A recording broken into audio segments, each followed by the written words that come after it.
healthy.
Well, if no one's gonna drink this, maybe I'll just...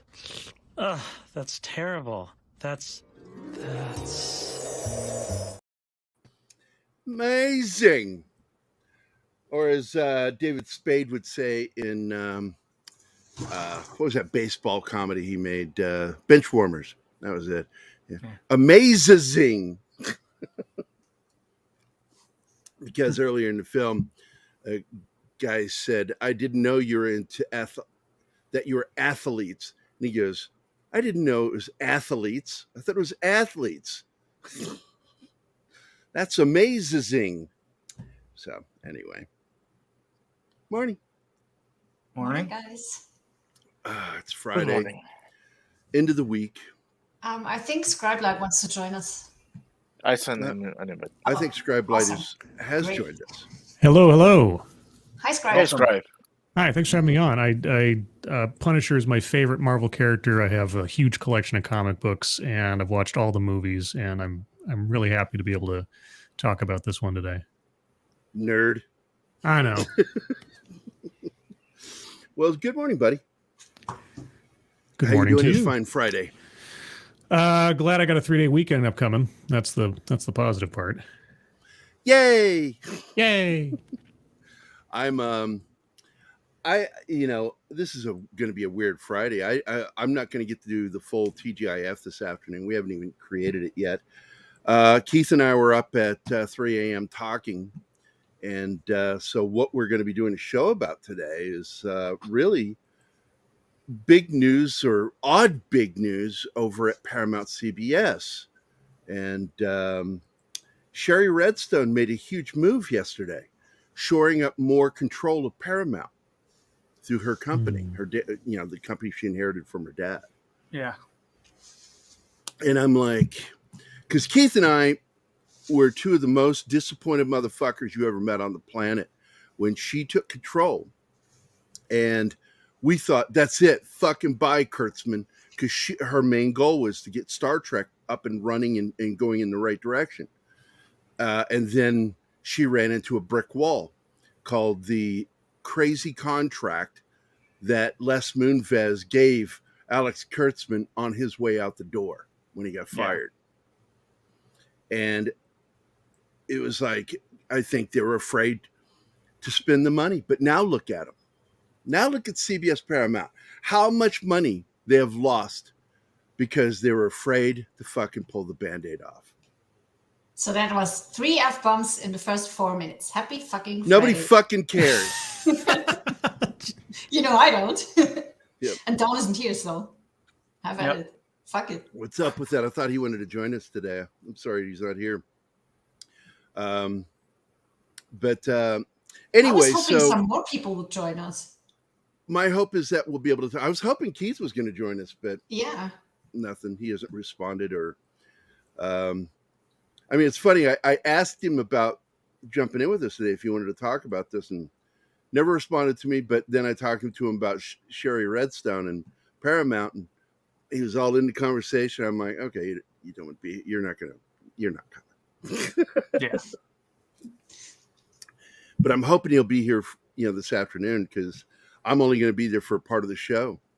I have to go to I got to get me some special shoes for my feet. And so I have to go to the doctor, and it's like I have to leave right at the commercial break. Oh, And I don't know if here. Yep. Who's here? Don's in the chat. Join the show, Don, for goodness sake. I sent him an invite. And he says, I do care. Join Monkey us, Jeebus. Yellow Gerry. Monkey Jeebus starting shit with Don. Oh, God. The Korean War veteran. So, good morning, Penny. Good morning, Christian Delorme. Let's see. Good morning, Andy Morrow. Deanna's here. Hi, Deanna. Scribe Light is here. Socks Bulletin. Deleted Scenes. Monkey Jeebus, of course. Glenn Fleming. We got a couple of limeys in the audience. Look at that. Polymies Minion. And, of course, the one and only Don Ecker. And hey, Scribe Light, somebody in the chat's got the same name you do. What? Ignore him. I got a doppelganger? Oh, man. Copyright. Copyright. Hey, and Gab's here. What's up, Gab? Good to see you. Long time Man, back. it's been a while. I think I went to puberty while you were gone. That's not going to happen. In his head, Gary's forever 7 years old. I'm prepubescent. Yeah, for life. Oh, man. The way my So voice was cracking last night, I thought I was going through puberty again. Wait, what happened? Oh, I was running D&D, and when you talk a lot, sometimes your voice starts giving out. And It was long. I mean, we played till I didn't get to bed until about 3:00. So, but it was a big combat and big moment in the campaign. So Now roll for initiative, everybody. Oh, it wasn't that bad. But oh okay. Oh. So, before we start the show, Scribe, did you see this in the theater or did you see it on home video?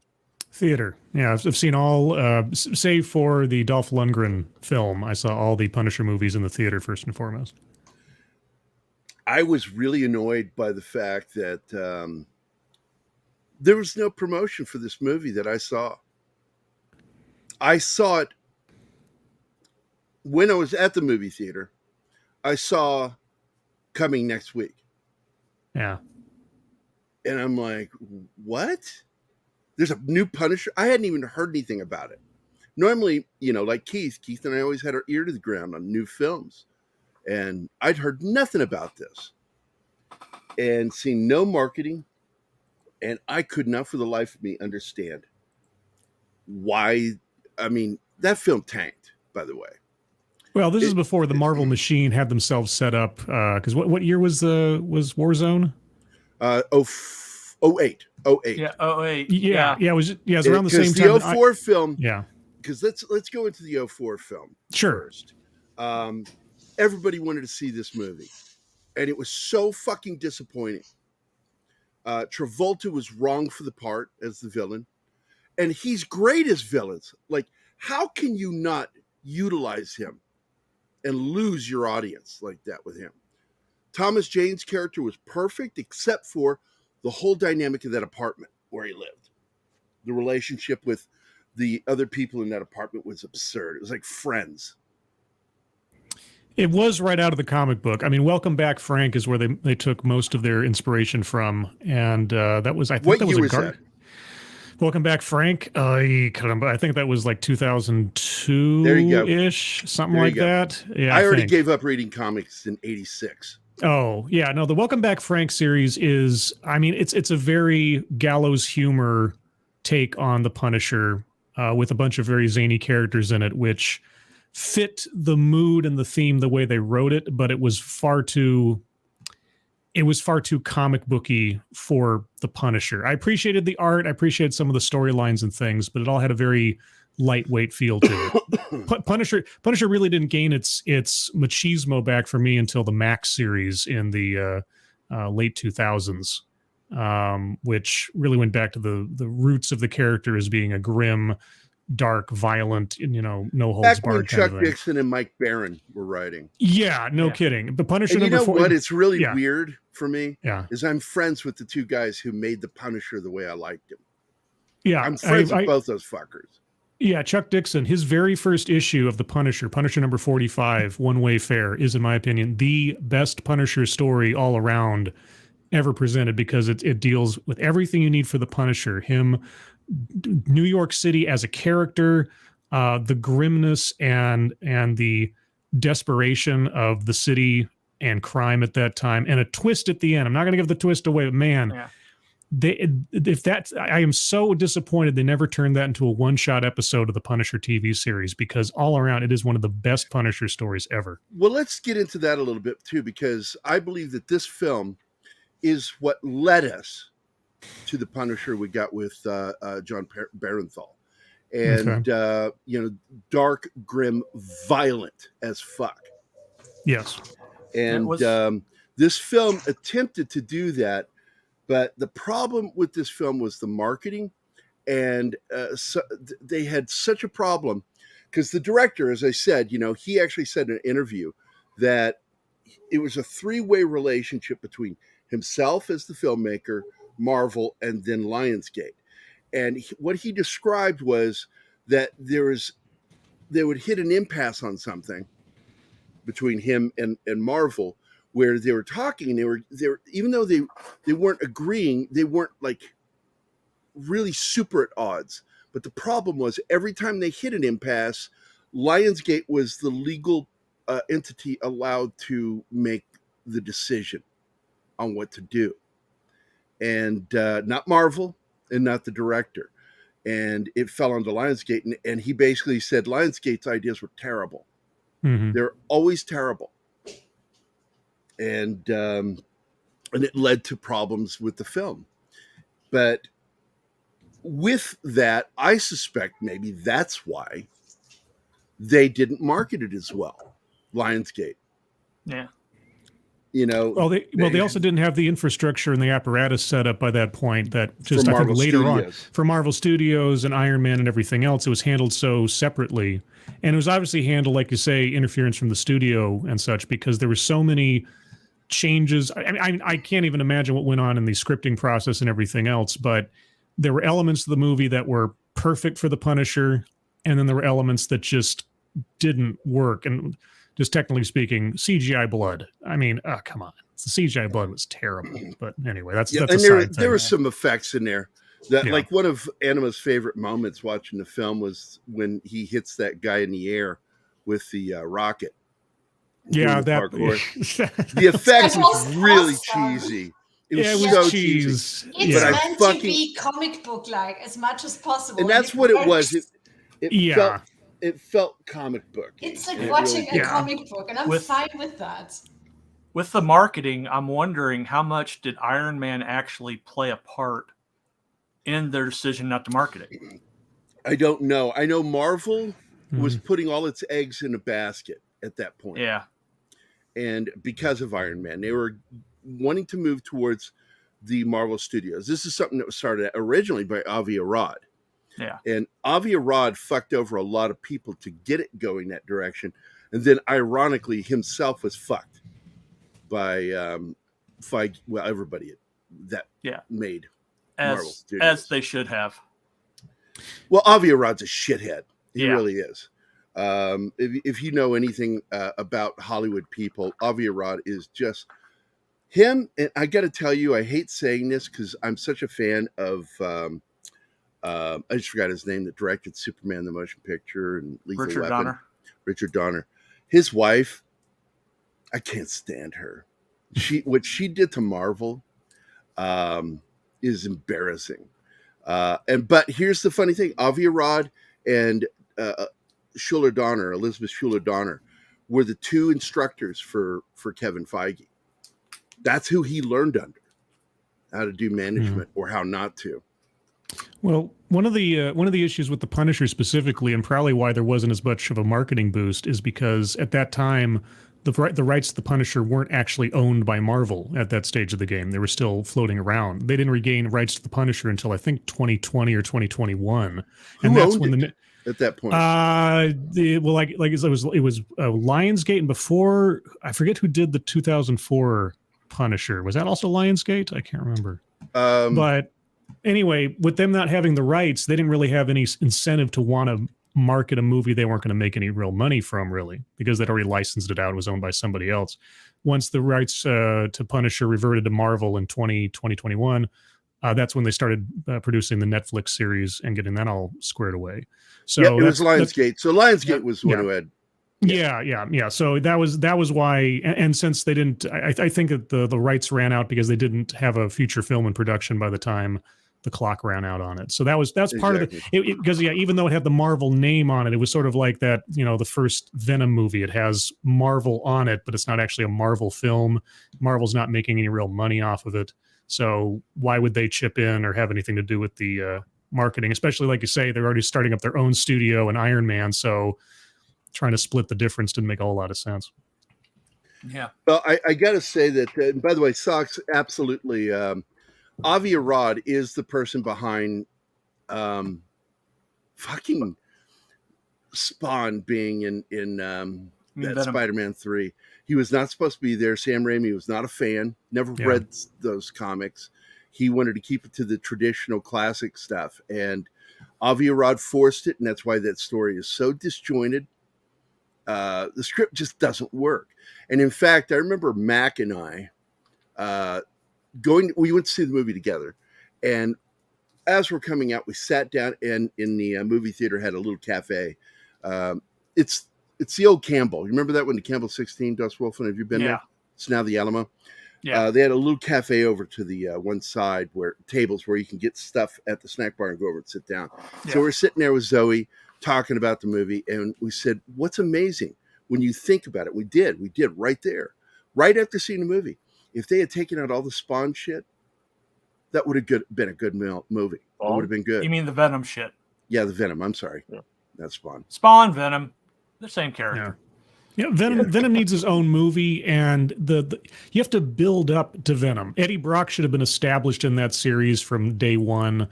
It doesn't make it. They've never done Venom justice. That's a whole other conversation, different movie.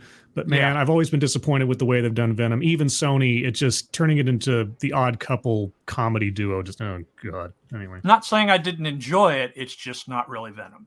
Yeah. And of course, Sam Raimi's a fan now because it's work.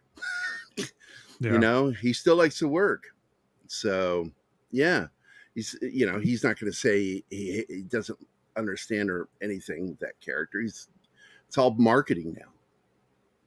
And but Avi Arad was a piece of shit. I've never liked Avi Arad. He's the reason why we didn't get a proper Fantastic Four back in the 90s. Because he was talking up Roger Corman, playing games with Roger Corman. Yeah, we're going to do this. We're going to do that. Make sure to make that little film, shoot some. It was supposed to be just test footage because I think they only had like 2 million to work with, or 1 million. And so Roger went and fucking made a whole movie with that budget. Roger Corman could stretch a buck, that's for sure. Nobody can do it like him, man. It's what cost him a job with the Chuck Heston film. He got fired off that. Sam Peckinpah took over the film because the studio freaked out because he kept like rejecting equipment and on the budget in order to save money. And they're like, stop doing that, because the studios back then, their absolute religious belief was throw money at it. It'll be good. Mm-hmm. Throw money at it. And he kept throwing money back at him, going, no, we don't need that. We don't need this. No, it would be. And they fucking fired him 1 week into shooting. And Sam Peckinpah was brought in to take over shooting that Chuck Heston film. Yeah. And what's really funny? I know about that because I read it in a book, but I can't Google that shit and see if you can find that story anywhere. I can't find that story anywhere online. I cannot find that story anywhere online. And I'm like, there's stories that I know about because I used to read movie books, the history of Hollywood, and would find out these things that you can't find anywhere online. I'm like, man, our resources suck, especially like Wikipedia. Well, Roger Corman could stretch a dollar further than the Go-Go Boys could, and the Go-Go Boys could shoot an entire series on $5 million. Oh yeah, it's amazing. And by the way, Pixar did make Fantastic Four. It's called The Incredibles. Yeah, no kidding. I made 2 of them. The best Fantastic Four movies ever made. Yep. So what's this one? They fucked up with Franco as it did not work. No. Although it's better than that Dane, whatever his name is, from the Amazing Spider-Man movie. Yeah, I got to tell you, dude, man, what they did in that other film with what's his name, Venom, was so bad in Spider-Man 3. It was just so bad. Oh yeah, Topher Grace is. Oh, Topher Grace is. Yeah, that's terrible. Definitely.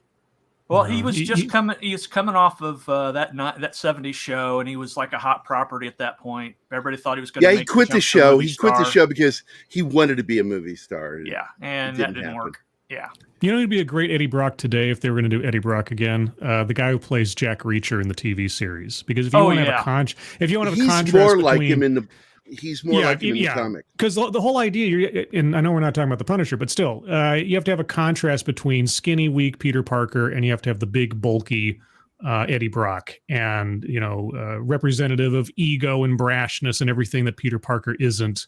And then when you see Spider-Man relatively slight against an established bodybuilding looking character like Eddie Brock / Venom, that makes it feel more real and more like a threat. Topher Grace was Topher Grace. I mean, he might as well have been like Tobey Maguire too. There really wasn't any threat there even before he became Venom. So anyway. Yeah. Well, and that was the same problem I had with Flash Thompson in the new movies. Flash Thompson needs to be a big football player. He doesn't need to be, he doesn't need to be another nerd like Parker. Well, part of the reason with that is that the rights of the characters still belong to Sony, and they don't want if Marvel's going to be marketing the movie, they retain the rights to the likenesses and the ideas behind certain characters. So that's why Mary Jane Watson isn't Mary Jane Watson, a redhead. That's why Flash Thompson isn't a big and all these other guys, because they want to retain those specific rights so those characters can go by the wayside when they start their own Spider-Verse separately, and then there's no confusion between the two. This is what Keith and I have talked about, that there's this difference, and the reason they're there is in order to not have to pay royalties. Yes, exactly. They do it. They're doing. That was the big thing with Star Wars, because basically Lucas, in his contract with selling Star Wars, still retained a percentage of the classic Star Wars characters. So anytime that they use anything classic, they got to pay him, like, I can't remember if it was 12%, something like that, for those characters. And so Kennedy was the one was the first one to stick the knife in, and went to Iger, who was going to make a classic Star Wars theme park. And she goes, we should make it our Star Wars.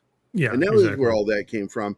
And so it's all about not having to pay the royalties. Marvel has been absolutely head over heels trying to kill off the classic characters where they got to pay all the bigger royalties to, and bringing characters that they don't have to pay royalties on, or pay lower royalties on. And we just heard what happened with Echo. Apparently they're pulling it. It's so bad. Oh, they're pulling it now? Yeah, they were going to drop all the episodes at once. Now they're I thought it was Disney Plus's first big experiment with, like, here's a binge series, and because my theory behind that is a show again that nobody asked for. Nobody wanted. A show nobody asked for, but they dump all these episodes at once because they probably know that if they release them weekly, they'll see declining numbers week to week. Whereas if they drop it all at once, the initial viewership and then the aggregate of what they get in the first couple of days, they can say, this is the most watched Marvel show ever on Disney Plus, just by collective views rather than seeing the decline. It's marketing 101. It's marketing 101. So, but, before we get into this movie, because it's kind of fun talking about this shit, Marvel is there's a day of reckoning that's coming, and what we're going to be talking about like this afternoon is because I got to do a little more research before the show, so I'll have about 40 minutes to do my reading. That Sherry Redstone is making a big move here, and what's the end game on this? Because originally we thought when she stepped up, she was going to change Star Trek back, and she ran into that fucking brick wall with Les Moonves. They screwed up with him. That contract should have never been allowed to be made. Yeah. And somebody should have seen the writing on the wall that he was going to pull some shit like that. Because he's a nasty motherfucker. And but I'm curious what the end game is on this, because I've seen the trailer for the new season of Strange New Worlds, and this is how I looked afterward. I'm like, hey, let's make what? Lower Decks live action and take it completely out of context, because it happens in the after the next generation timeline, not in the pre-Kirk timeline.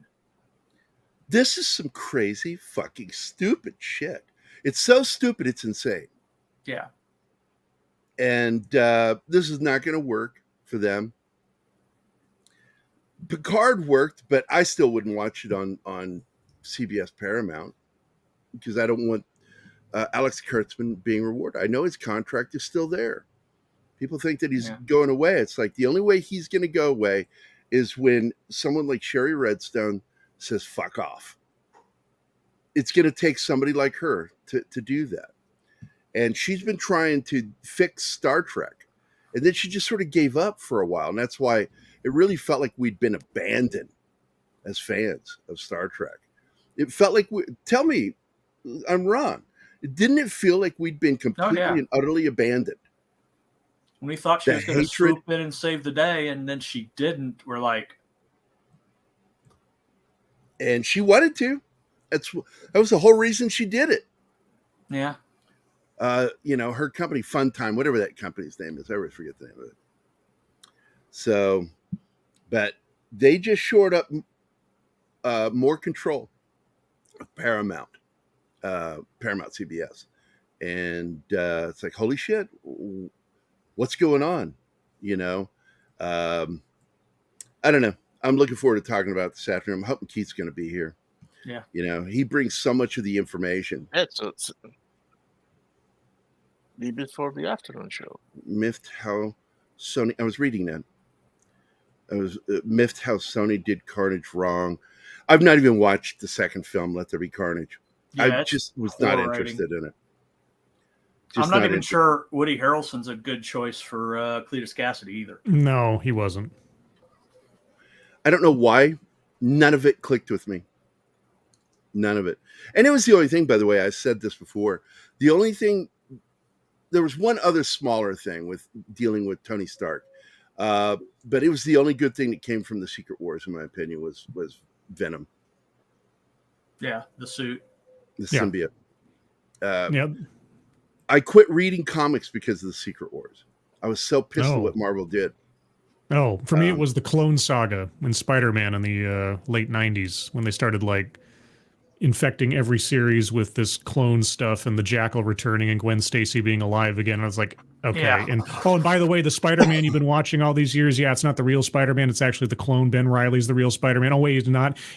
I hated that. I stopped collecting comic books. I really did. Until much, much later, I started getting back a little bit into it. But all I know is in the 80s, they did this thing with the Secret Wars where you had to buy all these different comics that weren't selling very well in order to boost their sales. To find out what happened in the Secret Wars in ROM, I didn't fucking read ROM. I didn't fucking like that.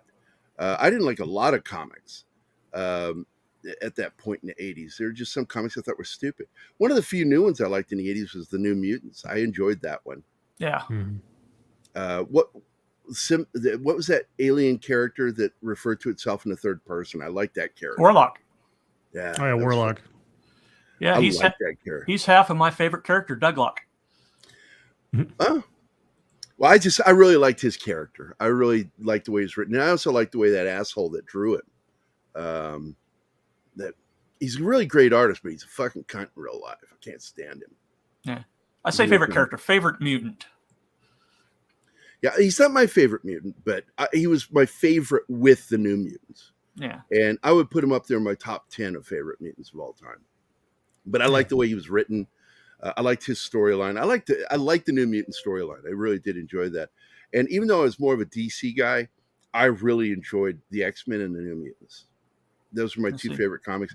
Daredevil, it's like, here it was. New Mutants, X-Men, Daredevil, and Spider-Man. That was all I read from Marvel. Oh, and then I also read Punisher. I can never undersell that one. Have to wonder if Clone Saga permanently damaged Spider-Man. Nothing permanently damages. Well, but it does its damage at the time. No, Yes. what permanently damaged Spider-Man was One More Day. That permanently damaged Spider-Man. Clone Saga, you might be able to hand wave away as 90s nonsense, but once they decided to say, oh yeah, Mary Jane and Spider-Man aren't really a thing anymore, and we're just going to like do a hard reboot of the entire Spider-Man timeline. This is completely off topic. Marvel should have adopted the M2 universe idea of just letting your characters age out, having them still exist, but letting them age out and have new characters come in, daughters, sons, that kind of thing. Right. Anyway, that's beside the point. Anyway, on to the movie. Well, I'm putting it up, but I'm going to talk real quick too. Okay. That I've been checking like every 4 to 6 hours, checking to see a cause of death of Ray Stevenson. And finally, last night, technically earlier this morning, a New Zealand magazine hit in the news feed to where it finally showed up. It said Thor actor Ray Stevenson dies at age 58 after contracting mystery illness. Mystery illness. It's the only article that talks about it. Well, sounds a bit vague. Well, it's just there's a lot of shit out there. Hey, Sax is here. Hi, Oh, hey, Sax. Kyle. I want to offer you a full promotion, right? Better hours, better pay, better parking space. In fact, Kyle's parking space. Hey, fuck you, Kyle. Congratulations. I thought that was a shorter one. Sorry. Yeah. Is it the shorter one down there? I didn't see it's the only one called "Fuck You, Kyle." Yeah, it's in the other studio over on KGRA. So yeah, it sucks. But we do have this one. Ma, I'm doing a show. That needs to be in every studio. That's a classic. Yeah, we never want to be without that one or them sons of bitches. It's a t-shirt now. But good morning, Kyle. Hope you're having a good day today. Happy Friday. Read by Nature is here. I'd argue Gwen bumping uglies with Goblin was another. I wouldn't have liked that. I wasn't around for that. Who else popped in? Anybody else pop in that I didn't get? Shanatsky's here. Good morning, Shanatsky. Cam's Crash Courses is here. Look at that. Within the first half hour. Wow. Miranda Stone. Hello, Miranda Stone. And then Dragon Ruse, Miranda Stone. Very good. Very good. Hope everybody's having a good Friday. I really do. And with that, let's go get this bitch started. I am keeping my ears to the ground, guys, on what happened to Stevenson because it's not. He died suddenly and unexpectedly. I keep thinking heart attack or something, but who knows? They wouldn't cover a heart attack. He was in really good shape. Yeah. I would be but surprised. he was on It's an like island though, sports shooting a movie. stars. That's it. Yeah. He was on an island shooting a film, and you watch. It's going to be some fucked up thing like Ebola or some weird shit that fucking took him. You watch. Yeah. He cut Either some that or they're covering up the obvious. COVID. The vaccine. I mean, Yeah. sports people who are fit as fuck dropping dead because of myocarditis or stuff like that. That's usually what they want to cover up.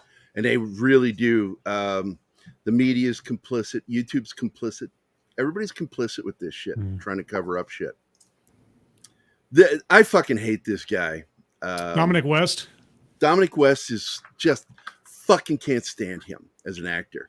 But what's funny is once he becomes Jigsaw, I'm okay with him because I don't have to look at his actual face. You didn't like him? Did you ever watch The Wire? No.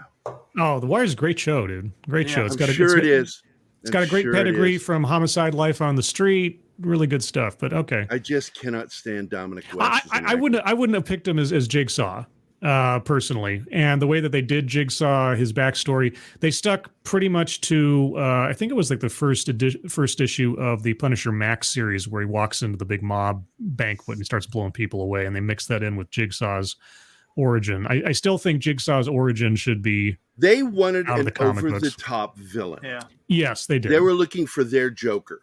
They were looking for that character that was way over the top.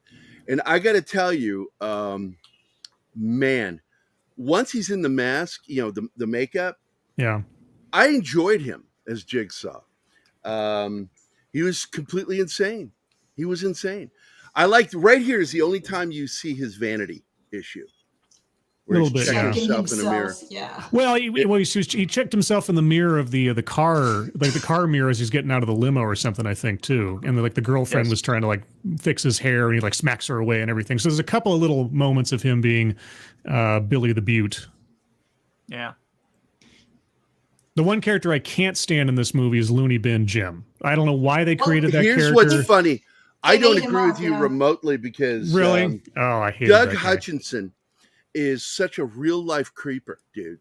I'm glad his career is over.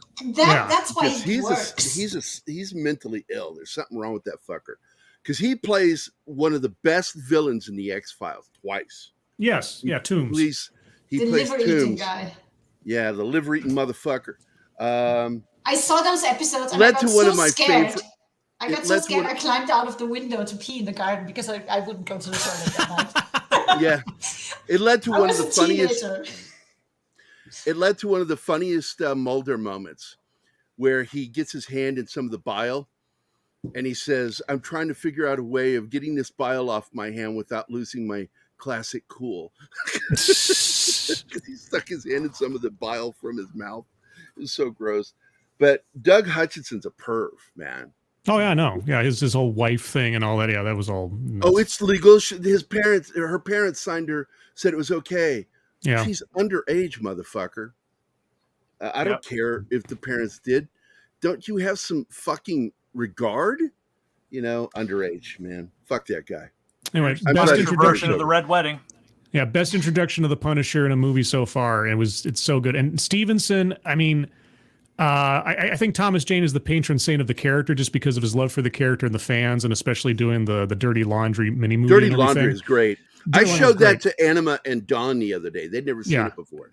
Oh, it's wonderful. It's right out of a comic book. It's so good. But Stevenson, his physicality, his appearance, and his grimness. The movie around him sometimes gets way too comic booky, but he always maintains the Frank Castle that you see in the comic books. And you can believe that he's just a heartless killer with a little bit of a conscience. Like whenever there's an emotional connection with a family or a child or something, you get that hint. But he doesn't start breaking down and crying like Bernthal's portrayal does. He's just the Punisher, and you just know he's got a little bit of softness underneath all that granite. That's really well done. I would say he has no heart. Hey, Keith. Yeah, his heart is clearly obvious when it deals with Julie Benz's Angela and the daughter, what's her name, Grace. Exactly. Also, the look on his face when they're about to kill Micro. He has heart. Yeah. Micro, this is the best Micro, too, truth be told, out of all the Wayne Knight nails Micro. I love Micro. Yeah. I don't like him on the series. I don't like the actor as Micro. No, he's a good actor, but he's just not right as Micro. He's not microchipped. They don't even call him Microchip except for like once. He's just David or something. I did a whole series of reviews on my problems with the Netflix series, but that's a whole other thing. Well, my problem with it is the organized crime aspect of it. They left it, just kicked it off, and made it all about corrupt cops and military. And I'm like, oh man, fuck you. That's not what Castle was about. Well, that's because it was current day. Well, No, it's because yeah. it was leftists in charge. Well, the one thing about this movie that I did like too is that it's not an origin story. We don't rehash that. But one of the problems with the series is that, unlike the comic book, the death of Castle's family is tied directly to his own decisions, rather than the family being collectively innocent victims of crime in Central Park. The death of Castle's family in the series is a result of him and the decisions he made in Afghanistan. And I never liked that. Castle needs to be as innocent a victim of what befell his family as his family does for the entire character. Well, exactly. By the way, the parkour guys, interesting idea, but I think they did a really terrible job of introducing him here. No, this is a bad introduction. They were like Batman goons from the 60s yeah, or something. They really like were. Gimmick they were ridiculous, guys. over the top, too comic book like. But it still is my favorite kill because it's funny as hell. It is hilarious. It is goofy as hell. It was my biggest laugh in the movie when I saw it. But here we find his big screw up is when he goes in, we have one of these gangsters is actually an undercover agent. Right. And he kills him right off the boot. And he doesn't discover his fuck up until he's trying to escape and he notices the guy's wired. And you see that as there he is. That's the agent. Coming out of the toilet, gets shot right in the chest. Nicky Donatelli is his fake name. He's really good, by the way. The dude that plays the dad, Mark Camacho as Pitsy. He's fucking good actor. I like him. Yeah, they changed Billy Russo's name to Billy Russati or whatever to make him more Italian, because like in the comic books, Billy Russo is like a mob associate. I don't think he's actually part of the family, which is kind of a weird. I just found it a bit off-putting being a super fan, but whatever. But I will say another actor that's really good that I like in this film is Colin Salmon. Yes. Yes. But again, this is what I pointed out to her. I said, a majority of your cast is from the UK, the British Isles. You've got Ray Stevenson, Irish. You've got Dominic West, who's British. And what's his name? Colin Salmon. Yeah. I was wondering if that was a coincidence or intended, and we couldn't find an answer to that. So it's really weird. You see a lot of Marvel and DC films hiring people from other countries playing Americans. It's really weird. Some of it really works. I like it. But like I got to tell you, Christian Bale is Batman, spot on. Henry Cavill, Superman, nailed it. But it's really weird. American heroes, classic American heroes, being played by limeys. Well, it's also I think quality of acting, discipline and tradition as well, because there's a different quality of acting education that takes place in the UK that I think produces more nuanced actors most of the time than a lot of the American methods in schools. That's where he finds the wire on him on what's his name, Nicky's under his jacket. I love how this movie starts with him just murdering away, and it's like 20 minutes or more than 20 minutes. No dialogue. He's just killing the fuck out of people. Yeah, and which is what the Punisher should be doing. Well, that's what I told her. I said, what I was getting into, and I was like, the Punisher is not about justice. No, he's all about punishing people. Yeah. And he punishes, and he murders the fuck out of them. Yeah, and Jigsaw as a character in one of the original origin is the Punisher didn't kill him because he wanted him to live and suffer the fate of not having his beauty anymore. It was one of those things where he was kind of like, the god of karma slightly, because you got Billy the Beaut Russo, who's so up on himself because of his looks and everything. Punisher pushes his face through a plate glass window to scar him up and leaves him alive to suffer. And that's why he becomes his base enemy. I like when the Punisher doesn't necessarily kill to punish, because it can be more poetic. But at least in this one, he's not sitting in a basement with a false micro crying about his family every 20 minutes. I have problems with the Netflix series. What can I tell you?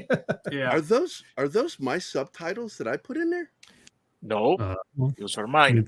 That's why I don't like them. They're small, hard to read. That's why I don't like them. I make them bigger, and I use a font that's easier to read. I just playing it, so that's all I've got to deal with that. Yeah. That's okay. Look at this. I mean, this is... image is, it really screams to how Castle is broken. Yeah. And they don't overplay it. They don't dwell on it too much. They let you know what his backstory is, but they don't make it like it becomes a central part of everything all the time. We get exposition and things.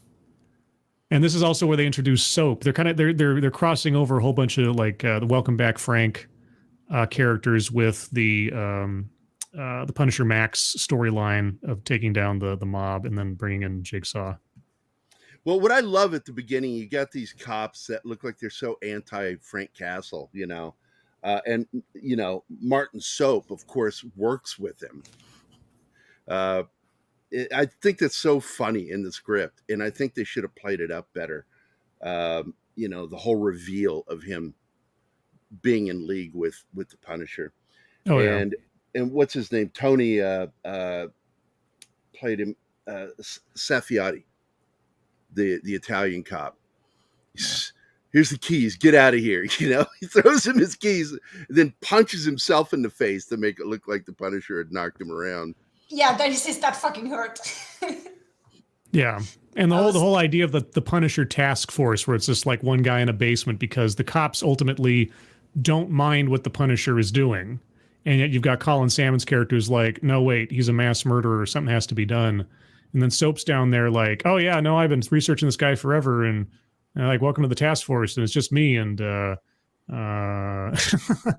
Soap is such a funny character. Like, wanna be the big police guy, and he's just a dork. He's all the time. You should see him in the comic books. In the comic books, he is the biggest comic of all the stuff that they did with the Punisher after they did Welcome Back Frank. Martin Soap, as a foil and his connection to the police force, is probably one of the best characters, just because you think he's pathetic in this thing. Man, you should see him in the comic books. It is even worse, but it's also hilarious.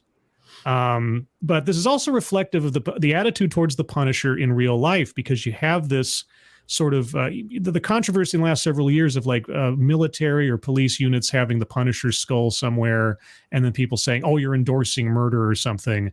And it's like, I've talked to police guys before about this, and even though they enforce the law and they would never want to go vigilante or something, there is that sort of base, sort of instinctive notion about just crime in general. You just want it to go away. You just want it to stop. And you see repeat offenders over and over again, and they keep getting away. So sentimentally, there's a love for the Punisher, because as a character, he just takes care of it. There's no ifs, ands, or buts. Bad guys go away. Yeah, but he's just able to cross the line. Yeah, exactly. And do it, and that's why it's a good thing. What he's doing. It's catharsis. It's not meant to be taken literally, but it's a sort of, and that's why I think the character was so popular in the 80s, is because with the rise of crime, because of crack cocaine and the drug wars and everything else, the Punisher is a character going out there and just taking care of business and not having to deal with everything was a sort of cultural catharsis for a lot of people. And that's why it was such an odd fit for Marvel at the time, because a lot of the stories in the early series didn't have any superheroics at all. And actually some of the material they dealt with in those early issues was pretty dark. Like in the first 30 issues or something, the Punisher takes down a pedophile ring inside a military academy. And this isn't a Marvel comic you could buy off the shelf. I was looking back on it now, I'm like, that is just amazing to me. Well, it's one thing that, I've talked to both Baron and Chuck about, is that you could rely on a handful of comics, no matter how woke Marvel might get, to be still fun. Is Punisher, Venom, and what was the other one? There's another one. Crap, it was just in my head, and now it just disappeared. There was a third comic. Conan. I think it all... Conan the Barbarian. Oh, by the way, Keith is here. Hi, Keith. I think it all comes... Hey, how's it going? I think it all comes down to the verisimilitude, really, of the concept, characters, and the storytellers. That is... Oh, we lost you, Keith. It seems like he's... in what you're writing. Traveling or something. Bad connection. Yeah. He's got a bad connection. Yeah, I'll you got a check bad back. connection, Keith. We could okay. Yeah, the rise of Punisher coincides with the late 80s, early 90s rise of the whole anti-hero as people became disillusioned with what the 80s were. And Well, I that's gotta why we tell got you, the grunge of stuff like grunge. that started in the 60s. Disillusionment happened because it got worse after Watergate, Vietnam War, Watergate. God, it was a slow buildup between the late 50s as it hit the 60s. The 70s hit, Watergate hit, and it was like, oh my God, it got worse. And then all the shit that happened in the 80s, and people became very disillusioned. I always thought I was really cynical because I just doubt everything. And the veracity of things, and I think that really did, like you were saying, John. I think that fed into it. These comics did well because they were cynical. Yeah, and that's the Punisher is a cynical character. And because you could see it in music, you could see it in pop culture, you could see it, pretty much everywhere. How the end of the decade and the beginning of the next just brought out the cynicism and the way the way people felt, and people were disillusioned because the American dream that was easier to capture in the 80s suddenly became harder. Yeah, exactly. And by the way, I do like Garth Ennis's writing, but I think he's a cunt as a person, just a shitty person. And his statement is so absurd about comics, that superheroes destroyed comics. I'm like, that is a ridiculous statement. It's a ridiculous statement. It's like, there'd be no comics without super. What the fuck are you talking about? It's like, I don't know, man. When you hear an 18-year-old spouting off philosophy, that's Garth Ennis. He sounds like an 18-year-old that spouting off philosophy, and it's like, fuck off, dude. Well, the thing about the Punisher is that. Oh, sorry. Oh, yeah, go ahead. Oh, I was just going to say, what I was saying earlier is the verisimilitude of what you're writing.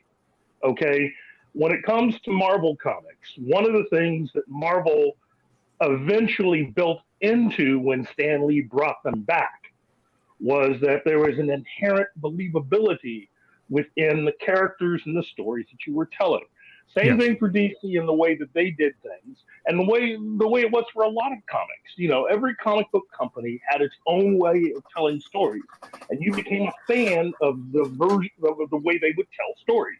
And what has happened today is that you've got a bunch of people working in there now who didn't earn their way up, who didn't learn how to do it properly, and so they're just telling whatever regurgitated bullshit they learned in college. Yep. Oh, I'm sorry, I didn't mean to curse. But it's just that there's no believability in anything that they write. And that's the reason why you can tell big time with Marvel that nobody that writes any of that stuff believes what they're even saying, even if it's something that they quote unquote say they believe in. It's just useless. One of the things that I loved about the Punisher in the 90s and the 80s was the fact that you're talking about verisimilitude and the grounding of the character in reality. I don't know if you guys paid attention or know about this, but there was a side series for Punisher called Punisher Armory. And this was a great, it wasn't even a comic book story series. It was just page after page of technical images and from the Punisher, the character of the Punisher's mind talking about, here's this kind of gun, and here's how it works, and here's the situation I would use it in. Here's this piece of kit, this piece of technology that actually exists in the real world, and here's how I'd use it or whatever. And it added this layer of believability because it was talking about here's where the Punisher fits in the real world. Here's the mind of the guy telling you how he would use this tool in his trade. I never saw that with any other character where they'd have a supplementary series that would go over like tactics and tools and methods and strategies. And it made the Punisher so much more real to me as a kid, and also made me feel like this is somebody that could be out there right now. And that's sort of like that Blair Witch Project marketing thing where it's like, is this real? Am I looking at something that's real? It was so good. By the way, I love this scene. Hold on. I want to talk about this scene. The applesauce is something I brought up to Anima, that That's how you give meds to somebody who's vegetative or non-responsive. Is you feed them their medicine in applesauce. But the fat dude, nurse, fucking eats his applesauce and just puts the pills in his mouth and makes him swallow them. So the revenge on him is just, I don't know. I found it funny. I was like, good, fuck that guy. Fucking doing that. I worked in the medical field at the time this movie came out, and I was like, fuck that guy doing that shit, taking his applesauce. You know, I agree with what you said about all of that stuff with the Punisher. It really does point to how popular, though, you had people like Tom Clancy become, or how John Gardner had become with James Bond. Yeah, well, it is that thing, and a lot of people hear us say that because I use that word too. Verisimilitude is such an important word when you're a writer and you want to do storytelling. That you have to create a believable truth within there. It's the whole thing about in writing, and you know this, Scribe, that you create the rules of your universe, and you have to make them believable. Yeah. More importantly than that, even though that is vital, more important than that is you have to obey the laws of your universe. Exactly. And that is one thing that you find in some of this stuff, that when they adhere to it, and that's why Punisher, for me, doesn't work in the Marvel universe. It needs, I always felt like, almost like Batman, you know, Batman needs to exist in a world without meta humans. And the same thing with Punisher. They need to be in a real world where there's no mutants or superheroes, you know? Yeah. I think Stan Lee had said that Batman was the one character he wished he had. You know, he wished he had Batman. Well, he had it with the Punisher. The Punisher is Batman when he went over the line. He's driven by the same fucking story. It's the same thing. Revenge. Yeah, that's why the Punisher Max series is so good, is because it exists without any of the extra Marvel baggage. You don't have superheroes, you don't have Spider-Man references. It's all just the Punisher's world for a really good run series of comics and stories. And I love that about it, because I didn't have to worry about it. There's we were speaking of Secret Wars earlier. So there was a crossover event back in the 80s called Acts of Vengeance. And the whole idea behind this. Commercial break. Oh, sorry.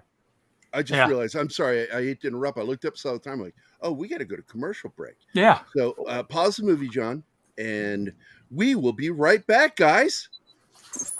Hi, guys, this is Gerry from Pop Culture Minefield here on KGRA, and we're leaving for our first break. I hope we survive. Did you know 75% of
Hey members, the new KGRA DB app is now available on iOS and Android devices.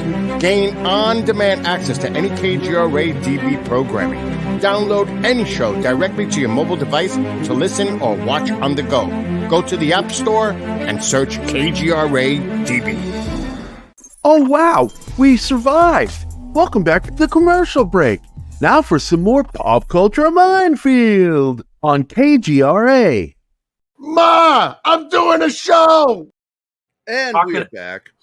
I want to say welcome to, let's see, Vinkman's Girl is here, Peter Vinkman Fansite, and Real Wade Nation, my good buddy Wade. Hope everybody's having a happy Friday. And John, you're about to say something. Yeah, going back to that Punisher and Batman need to be in their own world. That's why Mike Grell's Longbow Hunters work so well. It's because he isolated Green Arrow from the rest of the Justice League and it was just these encapsulated stories about him going after villains that weren't super powered. Mm-hmm. Well, that also speaks to why Shang-Chi back in the 70s worked so well. Yeah. I mean, you would have occasional crossovers, but Shang-Chi as a character, that to me It had no superpowers, by the way. No superpowers. None at all. He wasn't a superhero. He was a guy. It was pretty much just an underworld version of the Kung Fu television series, but it was a man on a mission. And to me, that is the biggest you can hit piece of in the MCU because of what they did to that character. Yeah. Hey, T-shirt. Yeah, I saw your video. Wait, what did he say? Oh, that Ray Stevenson's death hit him hard. He did a really heartfelt video about Ray Stevenson after he found out he died. Yeah, look, man, the dude's a great actor. He is also part of the Dexter universe, as well as Julia Benz, who plays the mother in this. Both of them, she played the part of Dexter's love interest, and of course, Ray Stevenson was in season 4, I think. He plays a gay hitman. Yeah, gay assassin. I don't remember the season, but yeah, he's the gay hitman that Dexter kills his lover. Yep, and it creates this whole tension for the season. I love Dexter all the way up until after John Lithgow. That was the end of the series. Should have ended. Yeah. There. The writing just went downhill from there. Ray Stevenson was in a ton of stuff that people don't remember he was in. Rome. He was the He was the bad guy's right hand man in Book of Eli. Yep. He was in Thor. In fact, I think he's in all of the Thor films, right? No. No. I thought he was. He is. Well, he's in all the ones as one of the Adventurous 3 or whatever you call it. The Warriors 3. He had to. He Warriors 3 because he had to wear a simulated quote unquote bat suit for that. Yeah, he was Falstad. Yeah. Now I'm going to tell you something. There's a movie out there that he stars in that is right after this film is my favorite Ray Stevenson film. This is my favorite one right here. My second favorite film is Kill the Irishman. Oh yeah, that's great. That's great. What a fucking movie. Yeah. Ray Stevenson is so good in that fucking movie, man. He was in Accident Man, if you ever saw it. He's in Triple R or RRR, which just sounds like Robin Williams.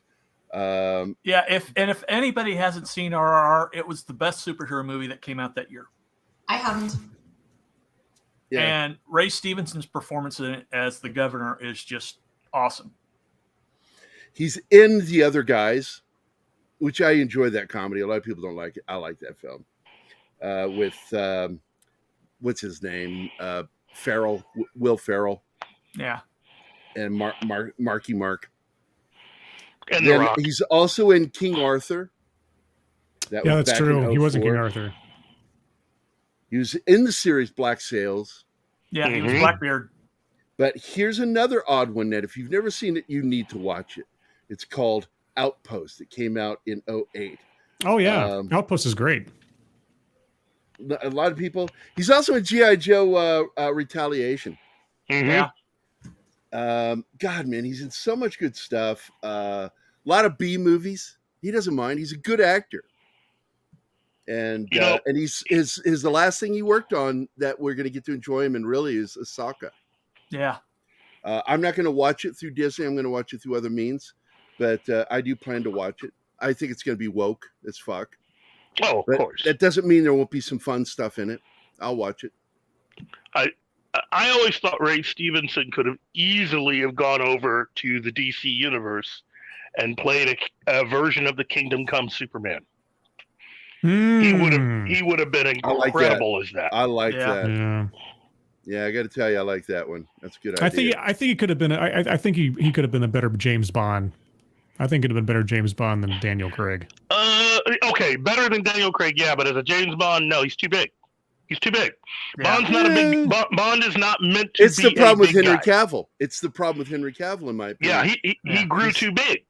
All right. But once again, I want to point out Julia Benz is so good in this film. Oh, there yeah. she is. That was in the Dexter days when she played his future wife and mother of his child. Yeah, we have a super sticker. Oh, we do? Yeah, from Darius Munchausen. Munchausen. Imagine that. Darius. Always showing his support. We appreciate it, man. And that 70s rock fan is here. So, hey, Brian, hope you're enjoying your vacation. Yeah, Brian, you're not supposed to be here. You're supposed to be having vacation with your woman. He says he's listening by the pool. Oh, good. Good. Now throw the device into the pool and get off the system. For your... Oh, I have not played this one in a while. This is the video for you, Darius Munchausen. Hello. Hey, Brian, it's me. I got a question for you. Herbert and I are playing Scattergories. Would you count NyQuil as a beverage? No, right? No. Yeah, not gonna fly, old man. Thanks, Brian. Oh, that is bullshit. And of course, I play that because the one dude in this movie, I can't stand him. What's his name? Doug Hutchinson is fucking... he's not a pedo, but it's right up there with pedophilia, what he did. Because once you go through... pedo is for adults that are interested in prepubescent kids.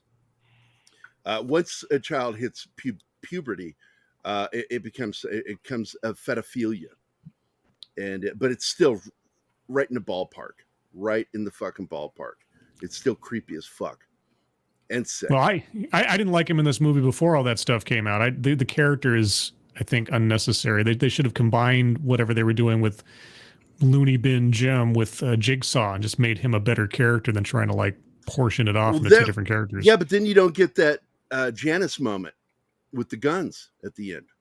I understand the logistics of it. I'm just talking about in the overall. It robs something from the potency of Jigsaw as a villain. If you got a double team kind of thing going on, an evil Batman and his Robin just doesn't really work for me as a Punisher villain. Evil Batman and evil Robin. Yeah, what I know is they are both batshit crazy. Both of them. They're both insane. And then you get these scenes where it shows how much they love each other.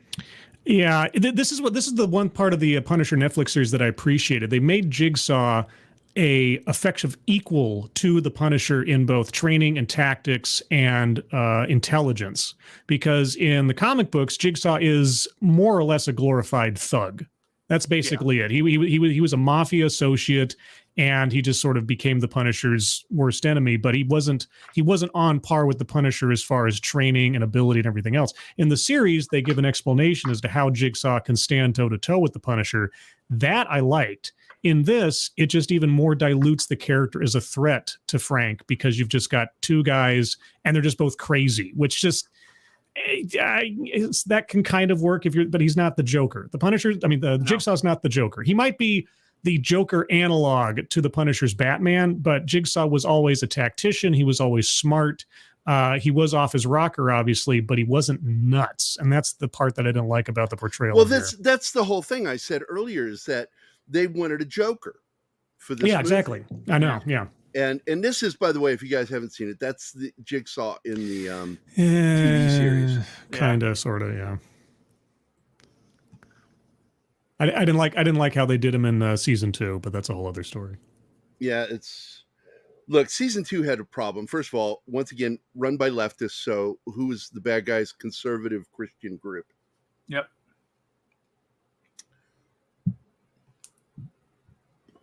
Oh, there it was, the when he shoots him with the fucking RPG. Yeah. Yeah. Nails that guy right in the forehead. And with this guy, you like your parkour? Here, I'm gonna blast the shit out of your fucking legs. Can I say something real quick about the costuming in this? Because this was the best Punisher costume ever. This looked like something that a trained military guy would put together in order to fight the battle they did. And it looked straight out of the comic books as far as the kind of gear that he'd wear. And well, if you remember, the posters were designed to look like, what's his name's artwork? Bradstreet. Yeah, Bradstreet's artwork. And that was absolutely 100% intentional. Ray's, hold on, put that back up there. Ray's Punisher was intelligent and tactical, where Netflix Punisher was more raging and Krav Maga style. Absolutely. I'm hoping, I know it's ridiculous to put any hope into anything by Marvel at this point, but look, man, there's a big shakeup going up in Hollywood, which we're going to talk about in TGIF today. Keith, I hope you're going to be there, man. I don't know. He left us without saying bye during the break, I guess. We lost him. He dropped out. I think he's having an issue with connection. But I got to tell you, man, there's a huge shakeup going on at Disney. Iger's in trouble himself. Kennedy is absolutely in such fucking deep trouble right now. And I know a lot of our good friends that watch the show are like, oh, we've heard this before. Yeah. It's like, you cannot, it's sort of like the joke about women and having a period. You know, it's like, you can't bleed for that many days and not die. What the fuck is going on with women? It's the same thing with finances. You cannot hemorrhage money. We must go self-step, Gerry. What the fuck is wrong? That's why women are supernatural and horrifying to me. Okay. Maybe I should go gay. No, I got to tell you, man, you cannot hemorrhage money like that in the studio system and not have a paid payday for karma. Well, Lucasfilm's been doing it for the last 10 years practically, and Kennedy's still there. An entire fucking decade, because they bought him in 2014, and we're already halfway through 2013.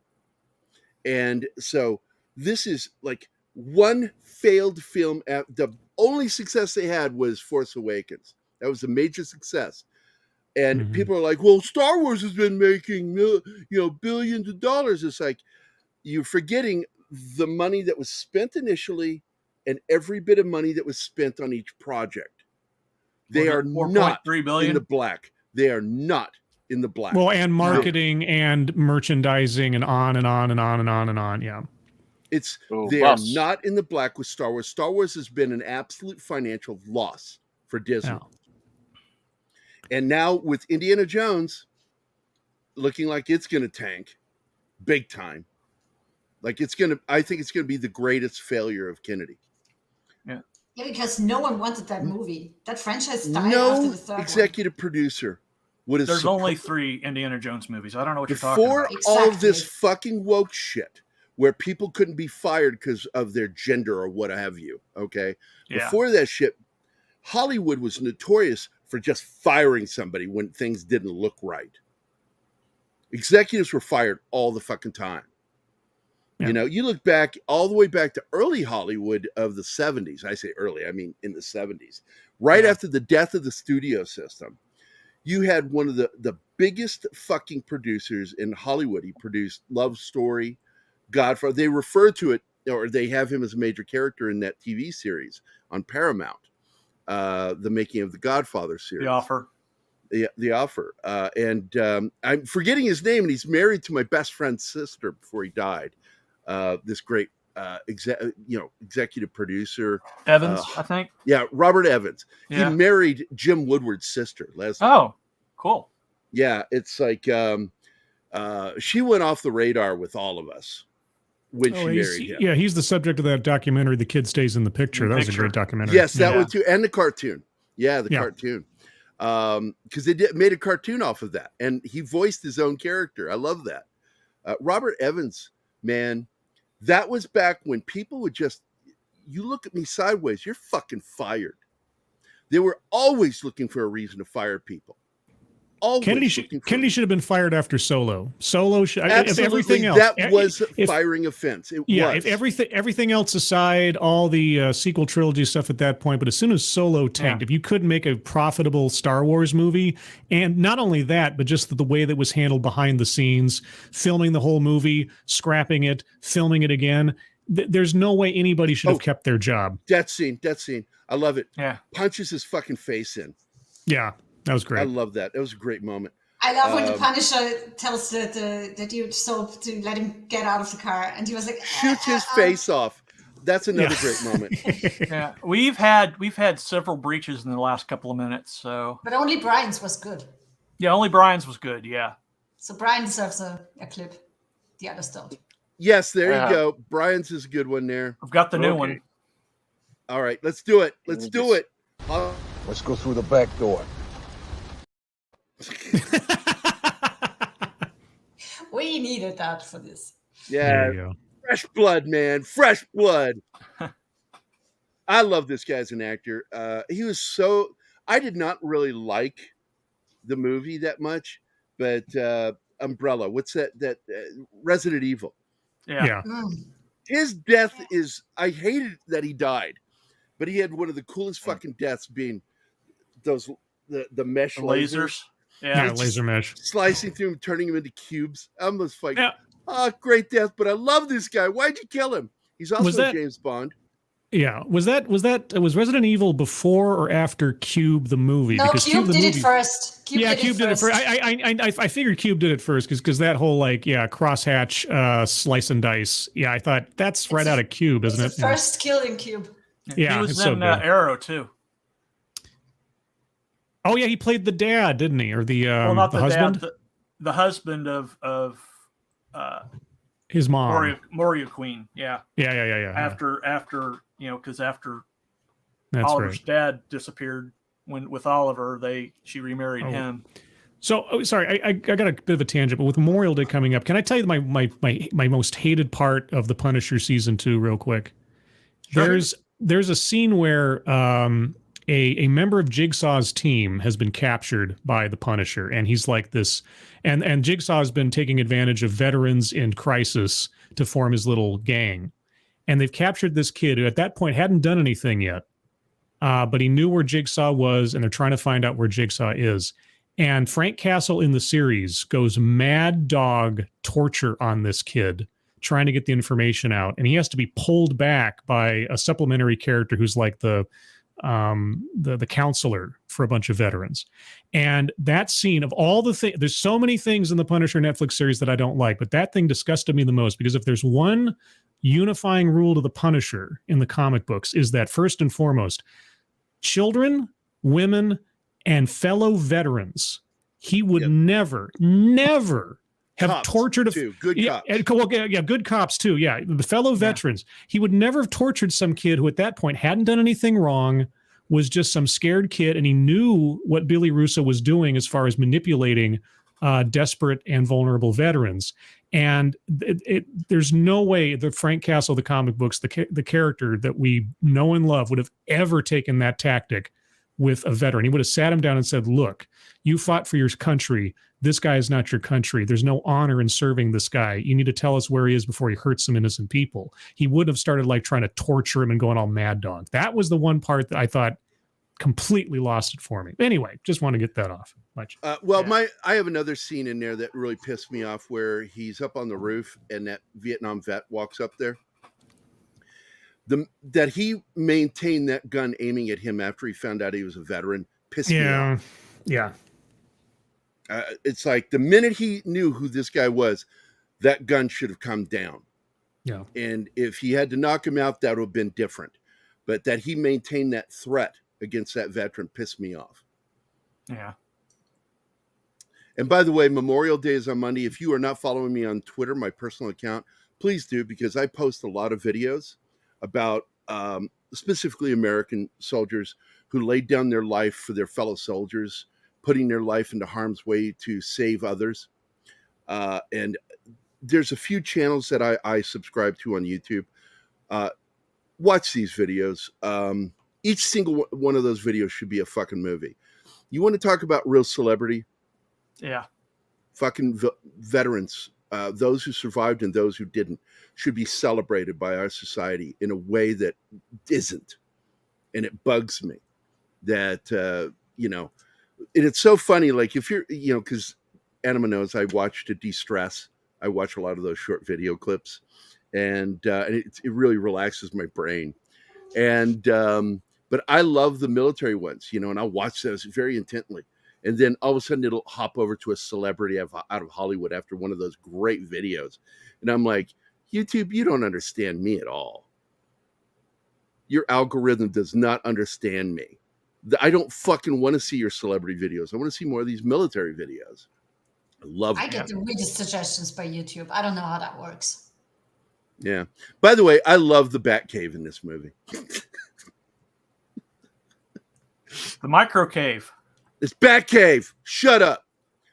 I feel bad for this character because he's trying to make right, and Frank's just giving him a fucking hard time. And this guy's trying to be a good guy and gives his fucking life trying to protect that kid. Mhm. And what does Frank do? Fucking puts a bullet in him. It's the only thing he can do. That dude I is know, I'm dying. just being a dick. He got fucking cut up with It was tomahawk, man. A very emotional scene. Yeah, they nailed a note to his chest with a tomahawk.